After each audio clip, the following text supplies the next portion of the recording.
kasnim koji je obično, no mrežom bi trebao doći brže do May.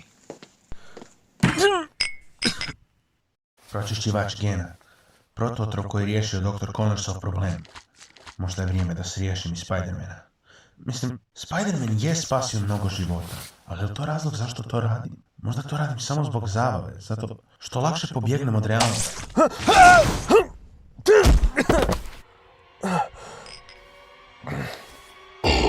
Ne moraš se skrivati od nas, Peter.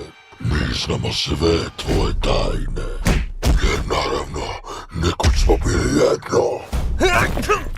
Simbiot, zar te nisam uništio? Nisi valjda mislio da će nas jedan frižider zaustaviti?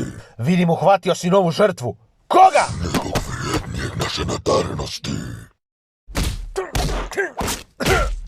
Naš zadatak je uništiti te jer si nas odbio.